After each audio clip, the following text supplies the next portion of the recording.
ही देशभक्ती काय केवळ सामान्य माणसानंच त्या ठिकाणी दर्शवायची का? तुम्ही देशभक्त नाहीयेत का? उम्रवर गालिब यही गलती करता था, धूल चेहरे पे थी आईना साफ करता था. मोदी सरकारचं हेच काम चाललंय गेल्या 12 वर्ष.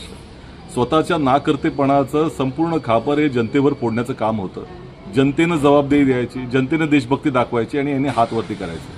कालही ज्या पद्धतीनं त्यांनी सगळ्यांना आवाहन केलं की विदेश यात्रा करू नका आणि स्वतः विदेश यात्रेला निघालेले आहे. तुम्ही काय करणार याचं उत्तर जनतेनं दिलं पाहिजे.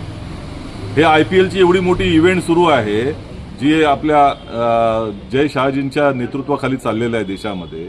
त्याच्यामध्ये लाखो लोक येत आहेत, गाड्या येत आहेत, डिझेल पेट्रोल वेस्ट होत आहे, सगळे त्या ठिकाणी संघ हितना तिथे जात आहेत, विमान प्रवास करतायत. मग हे कधी थांबवत तुम्ही? हे तात्काळ थांबवा. आणि महाराष्ट्राच्या मुख्यमंत्र्याचे देशामधले सगळे मंत्री असतील, महाराष्ट्रातले मंत्री असतील, ते काय करणार ते सांगा. मुख्यमंत्री मेट्रो प्रवास कधी करणार आहेत त्याचंही त्या ठिकाणी उत्तर दिलं पाहिजे. आणि हे जे मंत्री आहेत कारपूल करायचं म्हणतात ना, तर 4-5 मंत्र्यांनी एका गाडीमध्ये जावं, नाहीतर आमच्याबरोबर लोकलचा प्रवास करावा सामान्य माणसासारखा. यांच्या PNच्या गाड्या काढून घ्या. आणि दुसरीकडे यांचे जे काही विदेश दौरे आहेत यांचे स्वतःचे आणि त्यांच्या कुटुंबाचे हे तात्काळ बंदी घाला त्याच्यावरती. आणि या खाद्यतेल देखील जर वापरायचं नाही असं पंतप्रधान म्हणत असतील तर यांच्या सगळ्यांच्या बंगल्यावरती केवळ सलाडच खातील मंत्री. त्यांच्या खानसामांना पण आदेश द्या आणि ते सगळीकडे सलाडच खातील असं जाहीर करून टाका. ही देशभक्ती काय केवळ सामान्य माणसानंच त्या ठिकाणी दर्शवायची का? तुम्ही देशभक्त नाहीयेत का?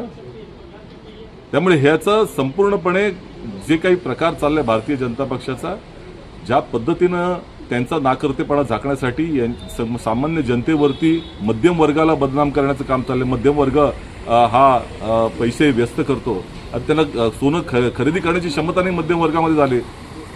या तुमच्या GSTच्या आणि एकंदरच या अर्थव्यवस्थेमधल्या सगळ्या तुमच्या कुचराईमुळं सामान्य माणूस पिचला गेलेला आहे. त्यामुळे ह्याचं उत्तर देण्याची आवश्यकता आहे की तुम्ही देशभक्ती कधी दाखवणार.